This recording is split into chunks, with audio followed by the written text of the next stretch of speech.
What's up, guys? Welcome back to another episode of the Cloudy KickBack. And today's special guest is Mr. Chef DV himself, owner of Hooked Restaurant here on Emory Road. What's up, bro? How you feeling today? I'm blessed, man. Thank y'all for coming out. Thank you for trying the food. No problem. It was lovely. I enjoyed it. I appreciate you. So what? Let's dive right into it. So what's up? Tell me about the journey. Where'd you start? How did you start? Honestly, I've always been cooking as a kid. My mother, it's crazy because my mother used to tell me, like, you need to go to school to try to be a chef, and I'm like, I'm not gonna be a chef. I don't make no money. Okay. And I ended up going to Akron, and I went to Akron for education and communication, so I was in school to be a teacher. All right. And like my minor was broadcasting and communication, like radio, really? TV, stuff like that. You on a totally different spectrum than what you went to school for. So, but while I was out there, man, just trying to survive, I had started selling food. I just started selling out for, let me rewind. I brought my cousin out there, Matty. Matty, okay. I brought him out to Akron with me, and that was my roommate. He was getting the food stamps. Like I just used to So what was some of your first couple meals you was selling? Like the Alfredo, mainly just Alfredo for real. That was the only thing I really knew for sure that you were I was in my bag on. What was these early prices hitting for? What was that? Like $5, $8. Really? You know what I'm saying? But I was selling out though. You feel what I'm saying? Like I was doing 50, 60 orders. You feel what I'm saying? So it started adding up. And then I had ended up having to come home. And when I came home, me and my mother was talking, and it was like, look, I was doing this back in college. I know with you, we really could turn it up. You do the cooking, I'ma go hit the streets. And that's how I started. This was before Uber Eats, DoorDash, all that. You know what I'm saying? We was literally, she would cook the food up, I'll put a menu, and I was going to the places where other people weren't going. You feel what I'm saying? Okay. Like, for real, putting up in the... You was going to the trenches? Yeah, putting up to the trenches, you feel me, with my red bag. What's up, y'all hungry? You feel what I'm saying? And was that when you knew that food was your calling, or?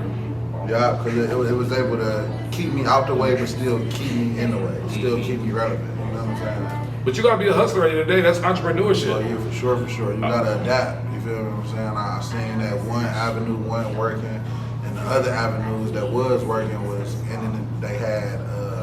They weren't ending well. You feel what I'm saying? So it was like, let me try to figure something out where I can create my own price point, create my own identity, and just run it up. All right. So what's up with you and Medusa? How did that start? You was there for a nice minute. Yeah, so honestly, with the Medusa, Martez, he had hit me up. It was for Juice's birthday. It was for his birthday weekend. They wanted me to do a brunch. Juice Carter? Yeah. Shout out to Juice. Juice helped me out a lot. Okay. Shout out to Juice. It was for his birthday brunch. And they was like, just come in, everything you make will be yours. And the menu that I made was so fire. Okay. They was like, hey, we about to run this next Sunday. Oh, wow. And it went from just doing brunch to, hey, you gonna be, are you willing to run out the kitchen for the weekend? You feel what I'm saying? Wow.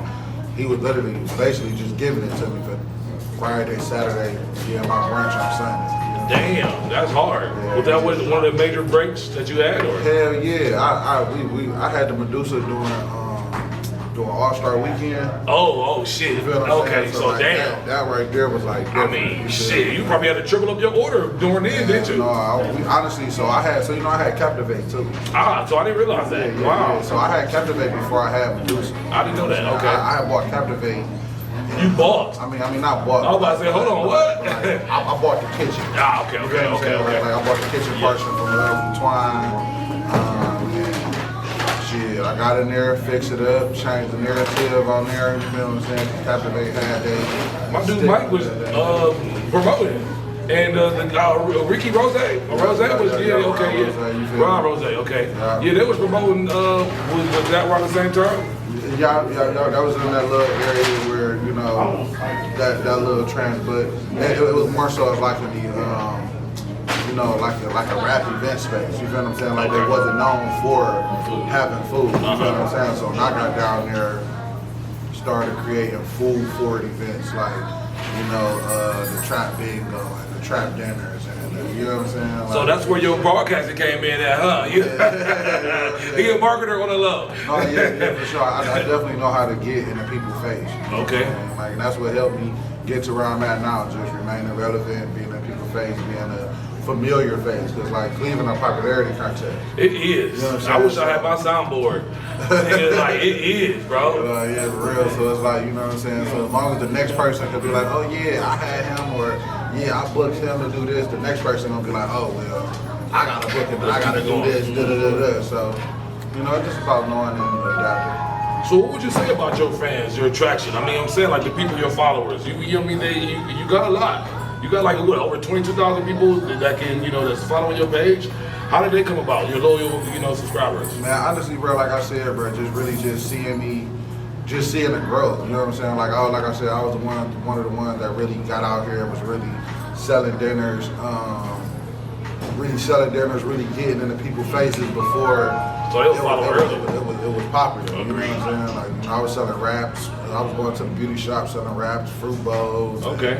Wow, you was hitting the fruit bowl sauce. Man, listen, like during the summers, like, you know, I literally make about 100 fruit bowls, 100 wraps, 50 salads, and just go trap all day. I mean, shit. I mean, I'm one of the niggas who buy one fruit bowls, niggas. I don't be going to the grocery store. Pull up at the let me get that. You know what I mean? You'll be surprised. You can take $50, $60, you know what I'm saying? And turn it into $25, $35 fruit bowls. You know what I'm saying? So, damn, they charge that much? Yeah, I mean $5, and it's really not a lot for real. You know what I'm saying? For 8-ounce fresh cut. You know what I'm saying? Shit cold coming to you.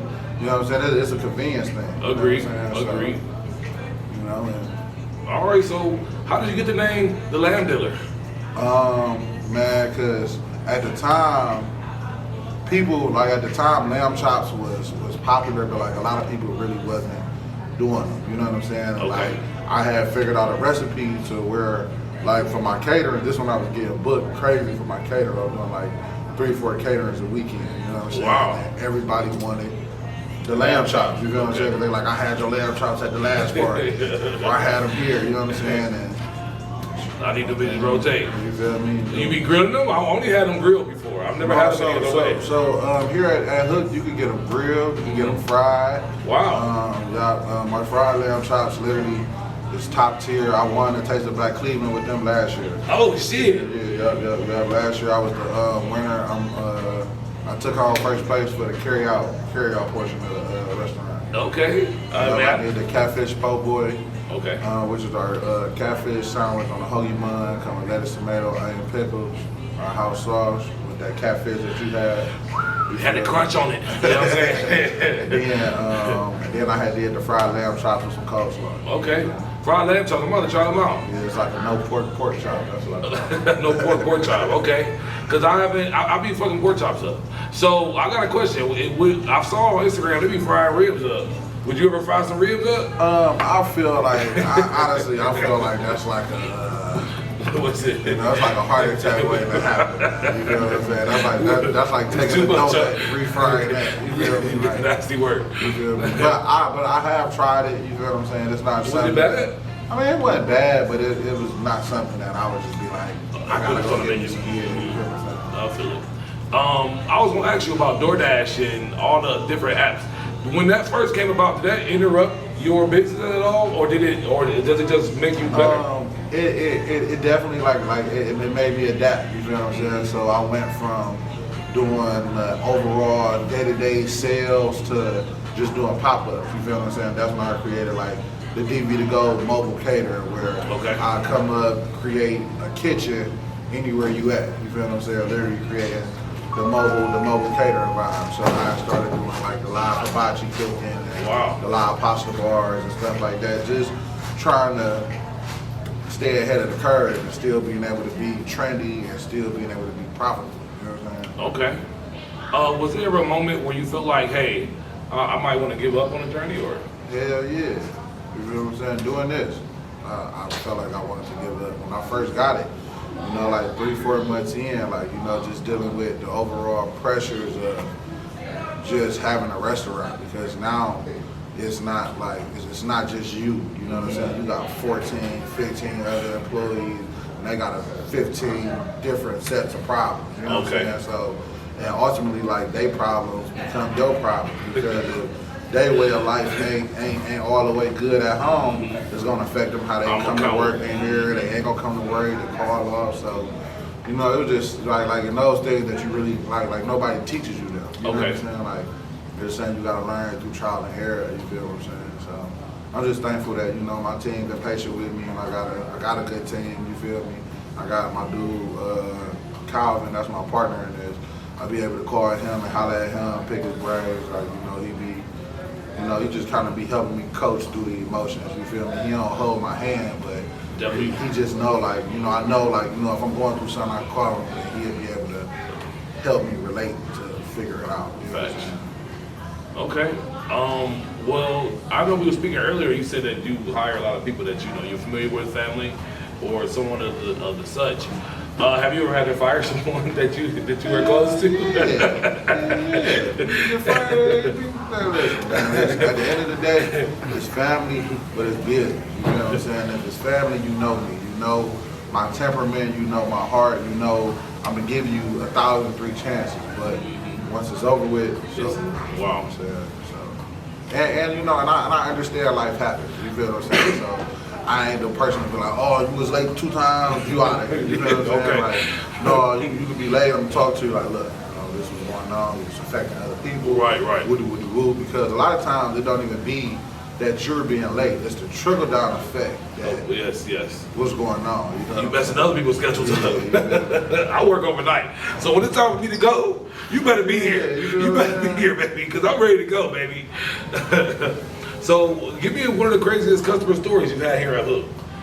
Honestly, man, it really be like the DoorDash drivers, man. Oh, like, really? Them be the ones that be like, yeah, I'm here to pick up such and such. All right, the order ain't ready. Fuck you, man, it ain't ready. And and like, They be acting like that. Yeah, they be going in. Customers, for the most part, they don't really go too crazy. You know what I'm saying? Like, we not Okay. You're right, we don't want to talk about because you know, the summer is upon us. You know what I'm saying? So yeah, is this your first summer? No, so last summer was our first Okay. summer. So our 1-year anniversary was it was April 13th. Okay. You feel what I'm saying? So we made it through that over that first hump. So now we just, you know, just trying to iron out the kinks and Keep it rolling. keep people attracted. So I got a question. What's your opinion on competition? I mean, Angie's down the block. honestly, no. Look, no, and this is real honesty, and this is what I tell everybody. So if you go on Warrensville Center, right? Mm-hmm. You got Mr. Chicken, you got KFC, you got Popeye. Yep. Where they literally could throw rocks at each other. Right. And if you ride past at 4:30, everybody got a line. Agreed. You feel what I'm saying? Agreed. So as long as you in your lane and you pushing out what you supposed to push out, competition is really just all in your mind, real. I don't feel like I ain't saying I'm better than nobody, but I'm not competing with nobody. All right, he ain't nervous at all about that, huh? He said, we rocking, baby. All right, so, you know, what's your take on restaurant influencers? You know, you think we help a little bit, or you think marketing? What you think about that? So I definitely feel like it's pros and cons to it. You feel what I'm saying? Like, I definitely do feel like it's selected. I do feel like a lot of times influencers might not give their truthful, projected feelings on how they feel. You know what I'm saying? I know a lot of times it can be coached or whatever. You feel what I'm saying? So to find an authentic influencer, you know, I feel like those people really do help the culture. You know what I'm saying? Help the food industry. Yeah. Okay. Because y'all really got the power. Because y'all can say, oh, I went there and it was phenomenal. You feel what I'm saying? Like, y'all followers gonna come and check it out. You Agreed. feel what I'm saying? So, I mean, which it was. Shit, no complaints here. No complaints here, shit. All right, so I want to have a little fun with you. Dive into a segment called Pick a Side. I only got like 5 questions, so let's see what happens. All right, a garlic butter or jerk sauce? Which one is the real money maker? garlic butter. Really? Well, I'm gonna be biased. I'm biased because I don't eat nothing spicy. But you gave me the Rasta pasta. Because that's our top seller. Okay. So, all right. so money wise, I'm gonna say jerk. All right. But preference wise, I'm gonna say Garlic butter. All right, so jerk gets sprinkled a lot around here, huh? Yeah. Okay, so what's more pressure, cooking for celebrities or cooking for your grandma? Cooking for a celebrity. Yeah, okay. You know what I'm saying? Because grandma gonna accept you for what it is. All right. These celebrities, they just feel like they so above human that it don't even make sense for real. Like, So who's some of the popular people you cook for? I cooked for a few of the Browns players. Alright. Cooked for Bossman D-Lo, That's fire. Hurricane Wisdom, and then when they came. Mm-hmm. I cooked for Jacquees when he was here. Damn. You know what I'm saying? You try to get them to parlay here, or is that hard to do? Yeah, because for the most part they be they managers get into play and they're like, Yeah. oh yeah, you know, You trying to make shit complicated. we gotta treat it like a pop up, so it's 30,000 for him to come up. And like, bro, I just wanted to try some chicken right here. Like, relax. Yeah. That's nasty work. But when I was at Medusa, the first Medusa when it first opened up, Okay. we was cooking for celebrities every weekend. Every celebrity that came. Oh yeah, they will pull that nigga. Medusa be pulling them bitches in, don't they? I want to see what their books look like. I'm pulling them celebrities in. I ain't gonna lie, I done seen I done seen some shit. Listen, I don't know what it's doing now, but when it first opened up, when it first came to the city, Yeah. it was different. Wow. Like, that shit was different. Yeah, I ain't been to Medusa in a minute. They say it's the YNs in there now. I'm scared. I'm scared of YNs, man. You know. I see them. I'm trying to keep it moving. I'm scared of YNs. All right. I'm cool with that. I'm cool with that. Shit. Fried lobster or fried lamb chops? You know, what's getting ordered more? Well, we don't serve fried lobster, but we do have our fried shrimp. You know, what you just Yeah, had. I don't know why. I thought you had the lobster on the menu. No. But What's sell first more than the catfish or the lamb? if we got lamb going out the window. Really? Well, I mean, shit. I honestly, I don't know what it is about it, but when we got it, we literally can't keep the shit in. Would you say the main consumer of lamb will be the ladies or the fellas? Oh. Really? What about oxtail? I know that's a popular dish nowadays. Oxtail's cool, but you just gotta know where to get them at. Good oxtail. There's only a few places where I go and get some good oxtail. Okay. Chef or businessman, which one is better for you now? Or comes first? I'm always a chef, but I feel like the businessman is what make a chef a chef. You feel what I'm saying? Like, cause you gotta know the business aspect of it. You can't just know food. You know what I'm saying? A cook know food. Yeah. A chef know the full spectrum of how to make money and make systems off of food. You know what I'm saying? So you black jacket? You watch Chef Ramsay? Yeah. You watch Hell's Kitchen? Yeah, like, you know what I'm saying? Like I don't run it like that, but you know, I mean, if you can't get it, You might have to get going. Fast. So what advice do you have for someone trying to open up a restaurant or get into the food business? make sure that you got a good partner, you got a good team behind you. You need some money. Need some money. Look at the camera and say that. You need some money because you need to be able to sustain during the downtime, during the build out, just in case the restaurant don't get the traction that you think it's gonna do. You feel what I'm saying? Like luckily, like I said, I had already had a name for food. My partners that came and reached out to me and, you know what I'm saying, presented the opportunity, they had already had a following, so Okay. it kind of just meshed well and we made it work. Yes, sir. So what's up with food costs? I know Trump got us up there and Biden didn't leave us too well, but what is like getting food?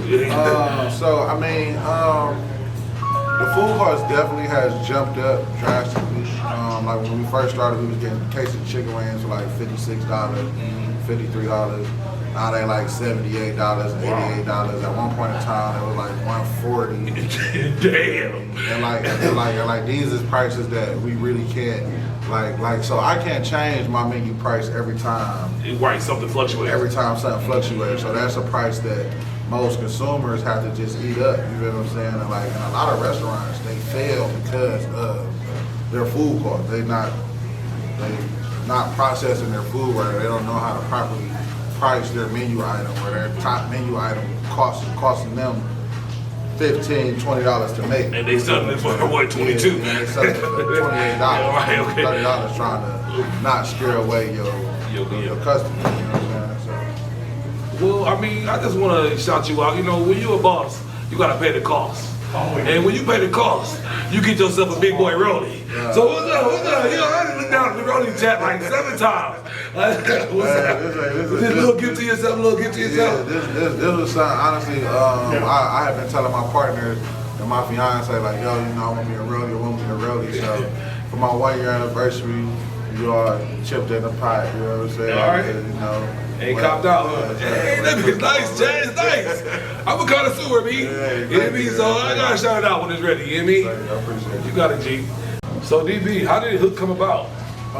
So it's honestly crazy. So my dude Calvin and Jason, they own No Fork in Peachwood. Okay. I used to see Calvin out a lot of times. I used to go pull up on him when he had his little cafe, when it was just a cafe in the office building. I used to come get breakfast all the time and just talk shit with him, you feel me? And he had seen me out and he was like, bro, I know you tired of you know, dealing with the clubs and having your kitchens in the club. Like, what you thought about opening up your own restaurant? And I'm like, man, you know, it's cool, but I know I need a partner. And you know, I done had like 2-3 partnerships that I was working with turned sour, so I was like way scared to work with niggas in Cleveland. You know Agreed. So I had like brushed him off. He like, no, bro, I'm telling you, like when I get this space, I'm gonna call you. You feel me? He had hit me up, like, bro, you know, where you at? I think I was out of town, like, you know, I'm about to come back in. Like, when you come in, I want you to come check the spot out. I actually was in New Orleans at the time. You feel what I'm saying? That's your second home? You feel me? I was in New Orleans at the time. Okay. And he was like, you know, I got a spot, I want you to come check it out. But I had spent him when I came back, because I thought it was bullshit. I ain't gonna lie to you. You feel me? Okay. So, then he You was sore about that shit. Oh, yeah, you know what I mean? Just Because niggas be finicky in Cleveland, you right. Putting your energy, your money up, you feel me? That shouldn't make you really want to go sideways. Agreed. But I had seen him in floods one day, and he was like, man, bro, what's up? Like That's bro, right. I ain't one of them niggas, like, I want to see you get some money. Like, fuck, I mean, we gonna make some money, but I really want to see you turn up. Okay. He like, man, come meet me tomorrow. So I came, he showed me this, and when I came and seen it, it was just a white wall with just a checkered floor. But I told you I just came from New Orleans. Like, you feel what I'm saying? And I was thinking like, damn, like, Do they got a lot of checker stuff out there or something? yeah, the Masonic floor, all of this is everywhere. Okay. You feel what I'm saying? So, and then I was down there, I'm like, man, there's nowhere where you can get Bengays, po' boys, you feel what I'm saying? Like outside of, you know, Jacksonville spots, but they had closed down, you feel what I'm saying? So I'm like, well, you know, I'm gonna come up with a concept. So the initial concept was like real live, like Creole on there. Like I had etoufflés, gumbo. Oh wow, etoufflé. You know what I'm saying? Like I had real live Creole dishes, but like my partners was like, well, you know, you don't want to go too thick, huh? Yeah, you know what I'm saying? You want to make it to be able to be a turn and burn restaurant.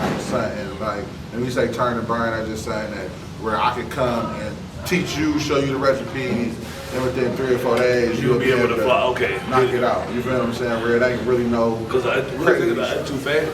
Yeah, not like because that sounds complicated. Yeah. It's like it's like rice, broth, seafood, cook it down. It's kind of like a risotto almost, but not quite. You know? Some real chef work. You gotta cook risotto for like 15 minutes, 20 minutes. Yeah. You can't leave it. You know what I'm saying? Facts. I came, I seen it. We talked. I sent him over the menu. I had like 2 or 3 name ideas. I think one of the ideas was like the Bayou, the Catch, the Catch, and Hook. You know what I'm saying? They was like Hook seemed more family friendly, family oriented. Feel like. I like the other 2 names though. Bayou and the Catch are pretty good names. But the only thing about the Bayou, it was the club. I mean, it was the bar across town called the Bayou. I remember that. Now, you know, I used to work there too. Really? I used to be in the Bayou back in the day. So wavy Thursdays and Tuesdays was my days to work. Damn, BB, like that's crazy. I used to when the Bayou was going, it was only going for a couple years. I was in that bitch. Shout out to damn, what's Brett's name? Jack and Miss Tony. Jack and Wood, the owners, or? Yeah, that's who owned it. That's who put me in there. So you done worked in a couple spots, huh? I mean, I ain't gonna lie, I done worked all over the city. The Epic, the Black Box Fix. Really? The Black Box Fix is what really helped me like hone in on the business side. And Chef Eric Rogers, he showed me the numbers, the paperwork behind it. It's more than just putting food, putting seasonings together. You know what I'm saying? You gotta know how to, you gotta know how to take that case of chicken and turn it into dollars. You know what I'm saying? Like if you don't know how to break your yield down, you just giving away money. You know what I'm saying? Agreed. So what's your shipment days like? Every day. You can ship this every day? Every day. You know Damn. like because things fluctuate, you know what I'm saying? So on Mondays we re-up, of course, from the weekend, you know what I'm saying? But then on Tuesdays you gotta get the little odds and ends that you ran out of on Monday. You know what I'm saying? It's just a forever. Damn. It's a forever ending cycle. I'm saying, like, when do you find the time to, actually do everything? I mean, you gotta count your numbers, you gotta order, you gotta come in here, you gotta be a leader, you know? Man, what do you find you drink coffee? No, I really don't.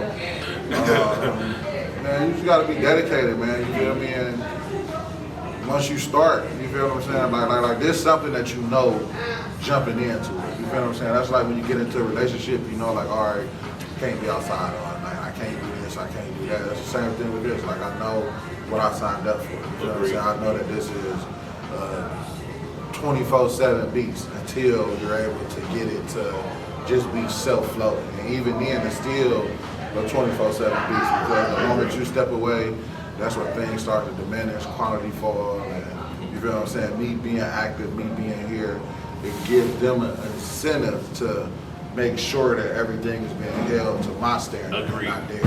That's some Chef Ramsay shit right there, Jay. I ain't gonna lie to you. I'm just saying, man. No, I watch Hell's Kitchen, and that's just like the standards. The standards is definitely key, and from every dish, it should be fire. You gotta lead by example. Agreed. So if they see me on some lazy shit, they gonna be lazy. If they see me coming in, crying and complaining, not wanting to do the work, they ain't gonna want to be here. So when I come in, I'm turned.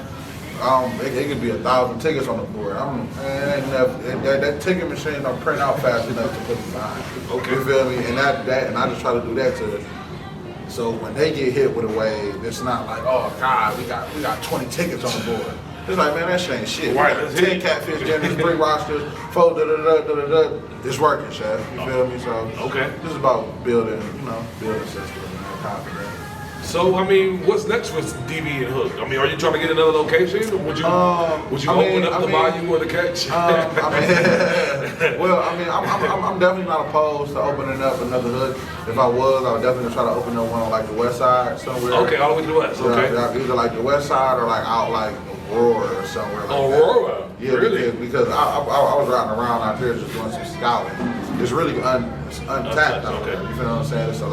There's a big consumer market because there's nothing but shopping out there. So wherever it's shopping, there's people that's constantly spending money. You feel what I'm saying? That's why to be in a shopping center, if anybody's starting a restaurant, that's about to start. It's starting somewhere that already has a flow of traffic. Okay. So you don't got to rely on your own. You feel me? Like we got the laundromat, we got.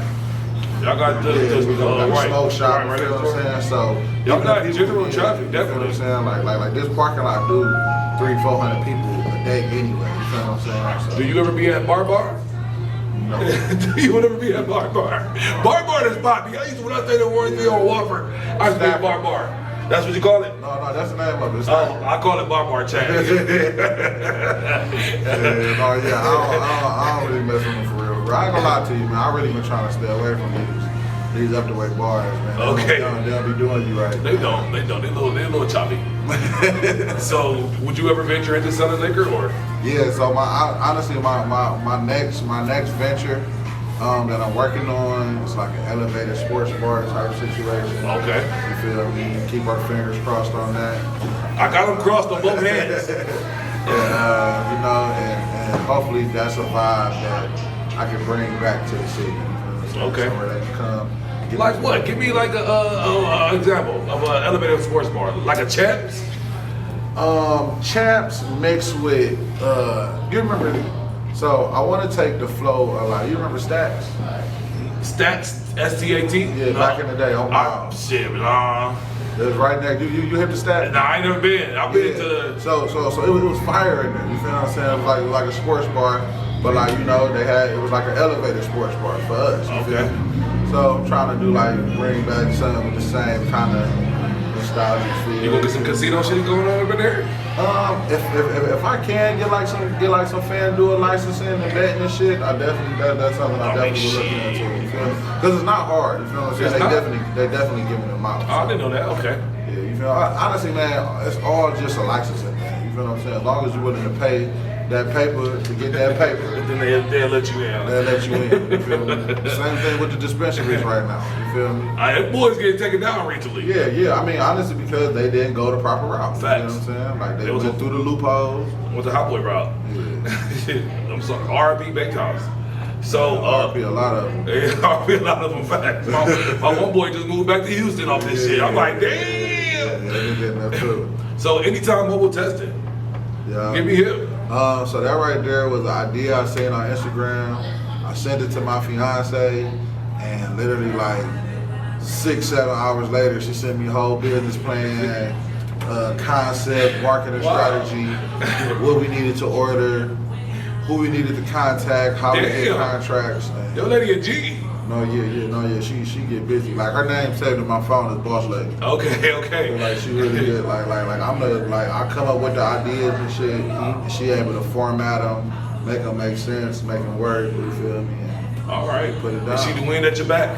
Man, she the wind in the back, the front. You feel me? Facts. Okay, man. I love that. Well, I mean, shit. I feel like we covered a nice amount of topics, man. I can't hold you too long, huh? No, sure, man. Hey, man, you want to come back for part 2 or something? Maybe, you know what? I'll come pull up on you and hop on your couch. Yeah, come on to the couch. We can smoke it with your drink. Yeah. All right, it's a bet. Well, you heard it here first, chat. Let everybody know what's coming next. What's the top seller on the menu? Everything, all the sauce. Where to follow you? All right, right now, I mean, y'all know I'm Chef DV on all platforms, Instagram, TikTok, Facebook. The restaurant, Hooked CLE, 23091 Emory Road, Warrensville, Ohio. Best fish in the city. Yeah. Giving out quality food. Walk in, it's love. It's comfortable in here. Definitely come check it out. All right. Well, shit, chat. Check us out, baby. This will be out next week. All right, DB. I really appreciate you, brother. I appreciate it. All love, bro. For sure. Facts.